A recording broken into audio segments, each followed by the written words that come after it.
wasn't ever in the stars, I probably wouldn't have, that I couldn't feel the calling. Growing up in post-war England, young Jeff was captivated by the sounds of rock and roll. Inspired by guitarists like Les Paul and Cliff Gallup, he began playing guitar at an early age, quickly developing a style all his own. In today's video, we will celebrate the phenomenal life and legacy of one of rock's greatest guitarists. This is the story of the legendary Jeff Beck. Let's get started from his early life. Geoffrey Arnold Beck was born on June 24, 1944 in Wallington, England. Known for his innovative guitar techniques and groundbreaking sound, Jeff Beck left an indelible mark on the world of music. He had a sibling, sister Annetta. Beck's journey through the world of music began at an early age and continued throughout his teenage years. At the age of 10, he found an early outlet for his abilities by singing in the church choir.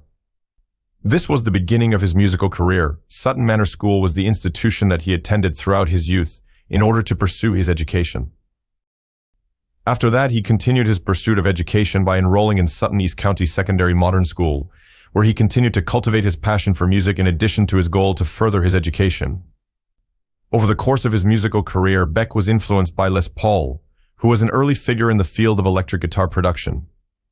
Les Paul left an indelible mark on Beck's musical journey that will never be forgotten. When Paul's performance of How High the Moon was played on the radio, Beck was only 6 years old, and it piqued his interest significantly.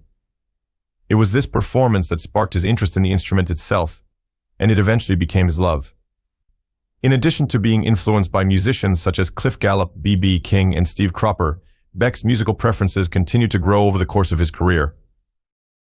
Beck's approach to rock guitar was significantly influenced by Lonnie Mack in particular, and these inspirations left an indelible effect not just on Beck but also on a great number of other individuals working in the music industry. It was during his teenage years that he learned to play the guitar by employing a borrowed instrument as his canvas. He did this when he was still in his teenage years. Afterwards, he started the process of creating his own musical instruments, starting constructing makeshift guitars out of cigar boxes and unsanded fence posts. He gradually progressed to more complex instruments. In order to build these guitars, he painted on frets and utilized model aviation control lines as his inspiration. Following his departure from school, Beck enrolled in Wimbledon School of Art, which is now known as Wimbledon College of Arts. Beck's enrollment happened almost immediately after his leave. In the years that followed, he worked in a number of different vocations, including those of a painter, groundsman, and car paint sprayer, among others. Although they were still in their teenage years, his sister Annette was the one who introduced him to fellow guitarist Jimmy Page. This was something that she did when they were still in their teenage years. At the same time that Beck was attending Wimbledon College of Art, he was a member of a number of different bands.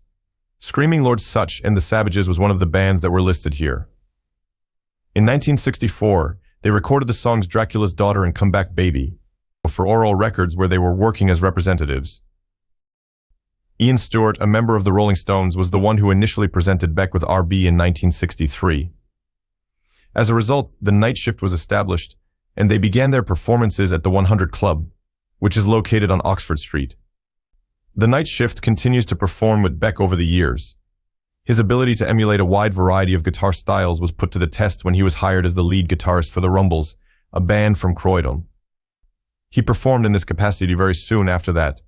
In the latter part of that year, he joined the Tridents, a band that was based in the Chiswick district and sang lively RB songs. He became a member of the Tridents. In addition, Beck offered his abilities as a session guitarist to the song I'm Not Running Away, which was released by the Fits and Starts in 1964 on the Parlophone label.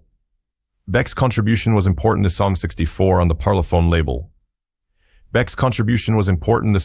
Beck became a member of the Yardbirds in March of 1965, succeeding Eric Clapton as the new lead guitarist for the band. In accordance with Jimmy Page's recommendation, this choice was made. During the 20 months that Beck was in charge of the band, they were able to produce a lot of their top 40 hits. Over Under Sideways Down was the name given to the album Roger the Engineer when it was first published in the United States in 1966. It was one of the albums that became quite popular. The instrumental track known as Beck's Bolero was recorded by Beck in the month of May after that year. During the recording process, Page, Keith Moon, John Paul Jones, and Nicky Hopkins were all those that contributed to the project. In a short period of time following that, Page became an official member of the Yardbirds, which led to the production of the movie Blow Up, featuring a dual lead guitar configuration. During the process of making the movie, the song Train Kept a-Rollin' was played in this particular arrangement.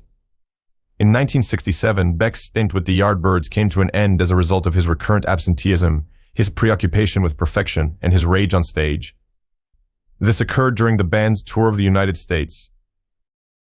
In the years that followed, he collaborated with pop producer Mickie Most to develop solo singles such as Hi Ho Silver Lining and Tallyman, for which he also gave his vocals. These songs were both successful. After that, Jeff Beck founded the Jeff Beck Group, which featured Rod Stewart on vocals, Ronnie Wood on bass, Nicky Hopkins on piano, and Ainsley Dunbar on drums, who was later replaced by Mickey Waller. Ronnie Wood took over the bass position, while Nicky Hopkins played the keyboard. The publication of Beck Ola occurred in July of 1969, whereas the release of Truth occurred in August of 1968. The Jeff Beck Group was responsible for the release of both albums. One of the songs that was included on Truth, titled You Shook Maine, managed to climb all the way up to number 15 on the Billboard charts.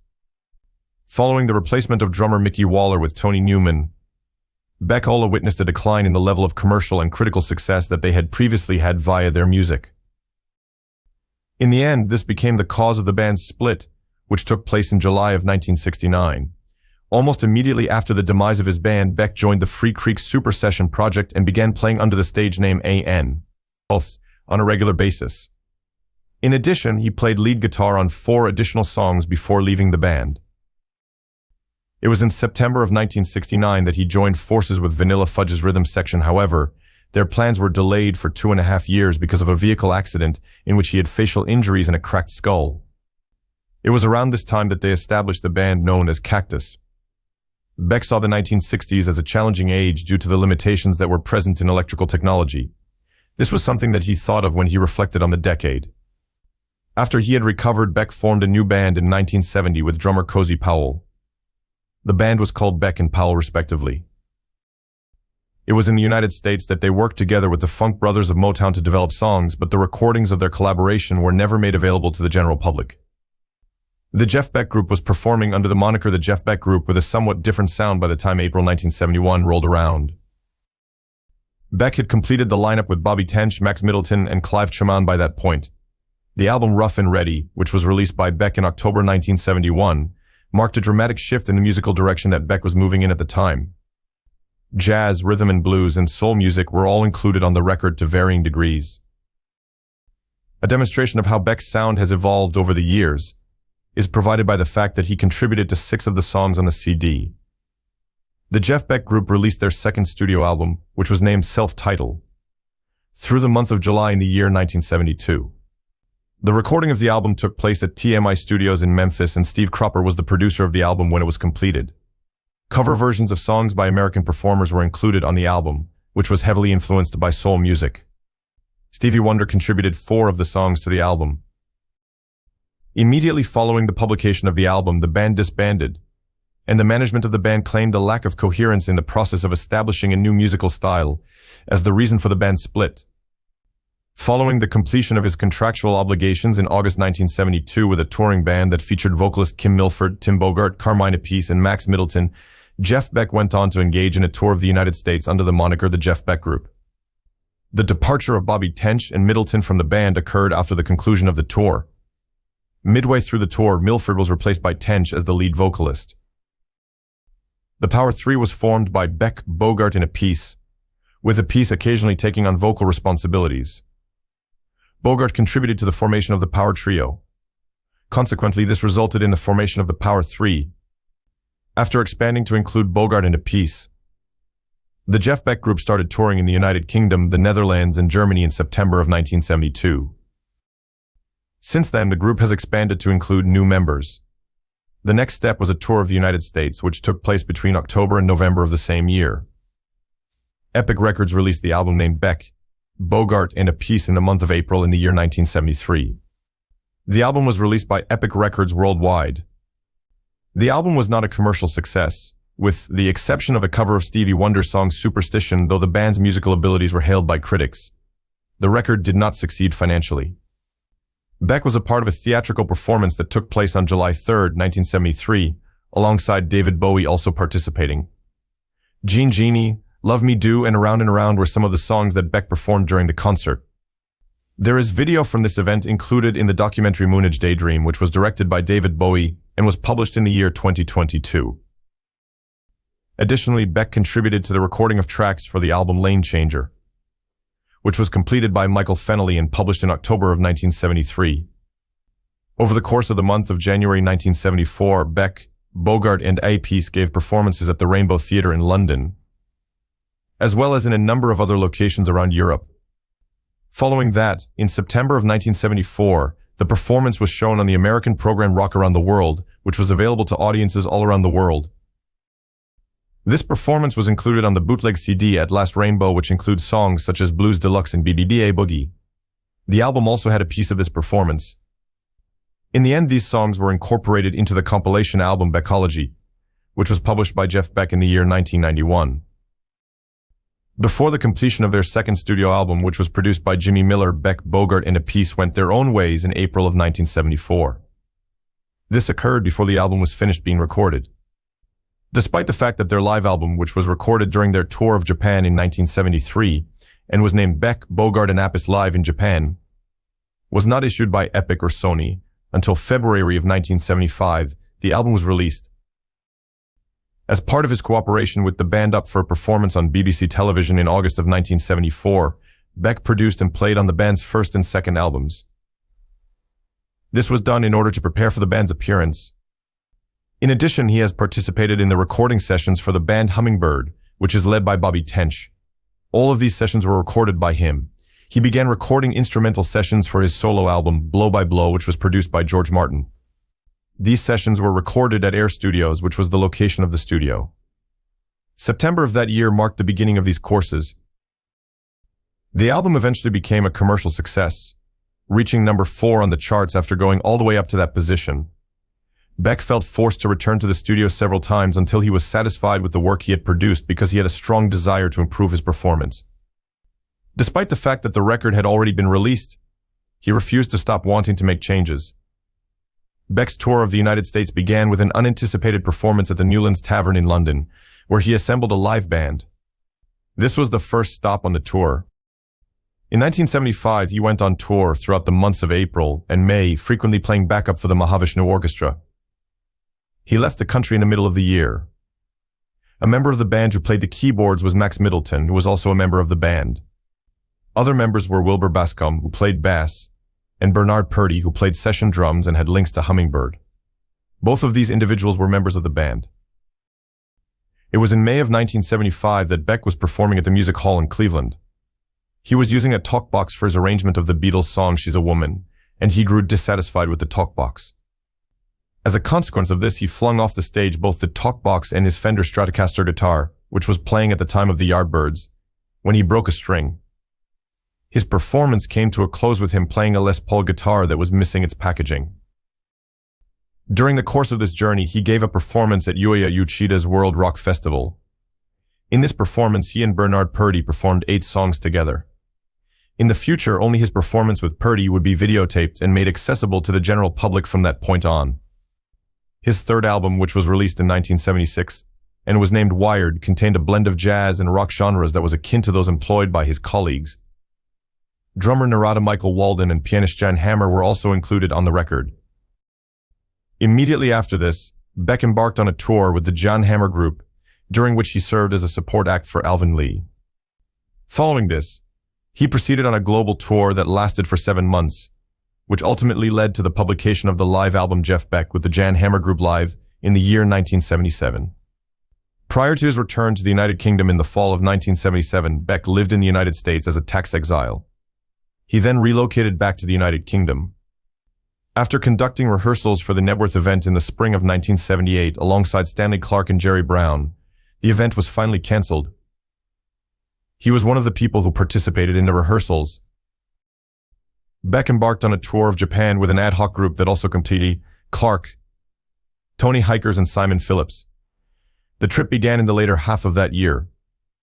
During the course of 1979, work on a new studio album began in London's Ramport Studios and continued on an irregular basis throughout the year. In the end, the album, which was finally released in June of 1980 and was given the title There and Back, was released. There were compositions by John Hammer and Tony Hikers among the tunes that were featured in the compilation record. Mo Foster succeeded Stanley Clarke as the bassist for the record and the subsequent tours, which included significant concerts in the United States of America, Japan, and the United Kingdom.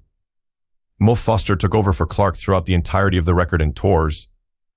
Beck joined Eric Clapton for a series of iconic live concerts in 1981, which were held in conjunction with Amnesty International's The Secret Policeman's other ball shows. Beck gave performances of a number of songs, including Crossroads and 'Cause We've Ended, as lovers. In addition to that, they were a part of the ultimate version of the I Shall Be Released finale that featured all of the stars. After that, Beck performed Tulsa Time and Layla during the Arms concert, during which he also participated in a jam session with Clapton and Jimmy Page. They all worked together. The year 1985 saw the release of Beck's album Flash, which featured Rod Stewart performing a cover of Curtis Mayfield's song People Get Ready. The fact that they shared the stage together during a few shows does not change the reality that they never planned to embark on a full tour together. When Beck was presenting the acceptance speech for Stewart at the Rock and Roll Hall of Fame in the year 1992, he made a humorous statement about their love-hate relationship. This remark was made while Beck was delivering the speech. In addition, he made cameo appearances in a number of films, one of which being the film Twins, which was released in 1988 and featured him playing guitar with Nicolette Larson respectively. After taking a break from the world of instrumental music for a period of 4 years, Jeff Beck had finally made his comeback in 1989 with the publication of his album titled Guitar Shop. Through the release of this CD, he demonstrated his transition to playing the guitar in the fingerstyle way. Due to the fact that he was having trouble with tinnitus, this was just his third release in the 1980s. This meant that he was battling with the condition. A significant increase in Beck's musical activities occurred during the decade of the 1990s. Hans Zimmer was the composer of the soundtracks for Jon Bon Jovi's Blaze of Glory and Days of Thunder, and he was responsible for contributing large solos to both of those albums. Additionally, he was a contributor to albums that were issued by Beverly Craven, Kate Bush, and Roger Waters. He was associated with all three of these artists. Furthermore, Beck released instrumental albums such as Frankie's House in 1992 and Crazy Legs in 1993. Both of these albums were in homage to Gene Vincent and the Blue Caps for the musical achievements that they had made.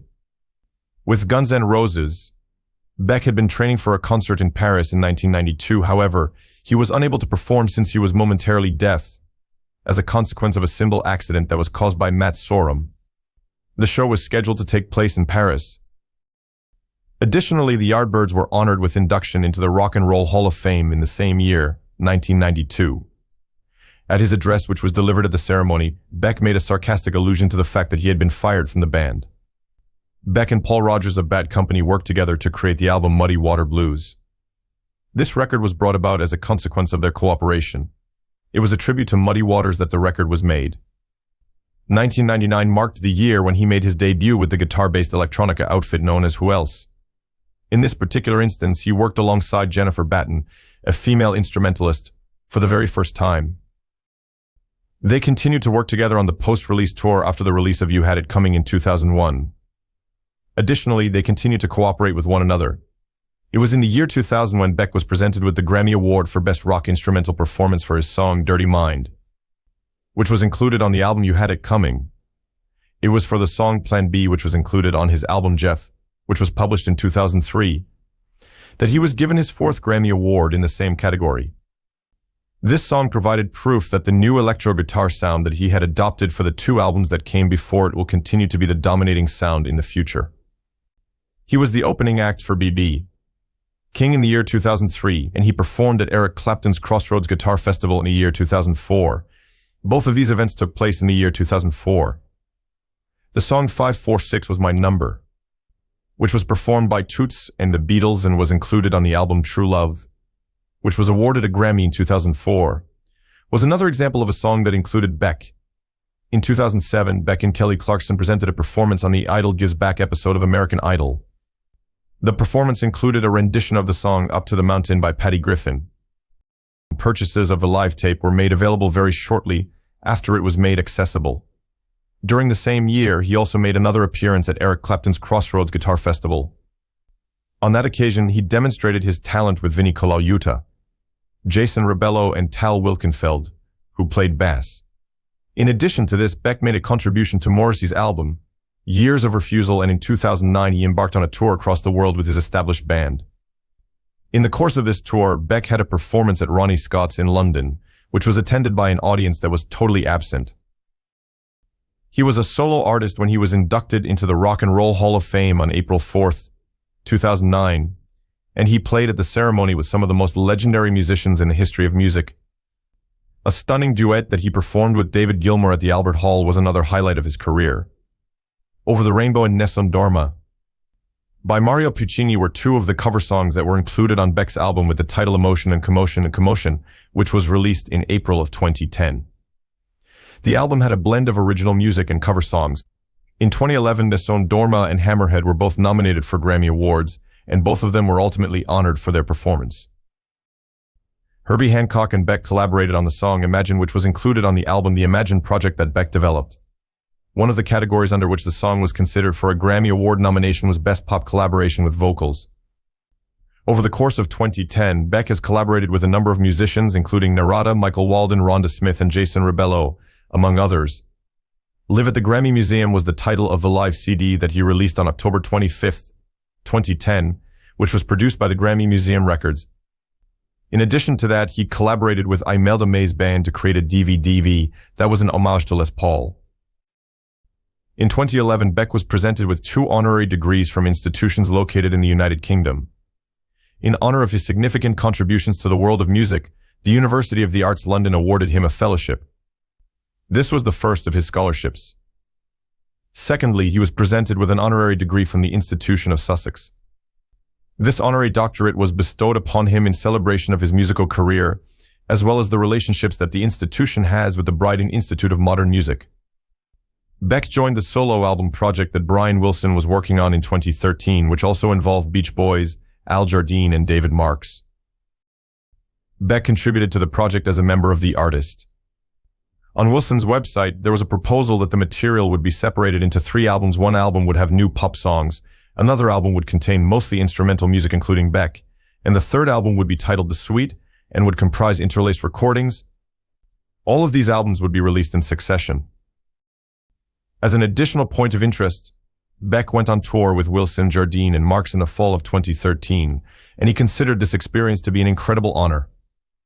Yosogai is the name of a 3-track CD that was released in 2014, around at the same time when Jeff was in Japan on his tour of the world. The Festival of Remembrance, which was held at the Royal Albert Hall and was presented by the Royal British Legion, included him as a performer throughout the month of November. The release of his record, which was given the title Loudhailer, occurred in 2016, 2 years after it had been released. Isolation is a song that was initially sung by John Lennon. On April 16, 2020, Beck and Johnny Depp released a cover version of the song as a new single through their collaboration. During the course of their ongoing musical collaboration, this was the very first album that they had issued together as a recording unit. The song in issue had been created exactly 1 year prior to the moment in question, and they had been composing music for a considerable amount of time. Nevertheless, as a consequence of the pandemic lockdowns, they came to the conclusion that it would be more beneficial to release it sooner than they had first planned. This was because they desired to share it with others during these challenging times of isolation. After Beck's win in a high-profile defamation case against his ex-wife, Amber Heard, on June 2, 2022, Depp joined him at the Sage in Gateshead, which prompted him to become the target of enormous media attention. The lawsuit was filed against Amber Heard. At the beginning of that week, both of them gave a concert at the Royal Albert Hall in London. This performance took place earlier.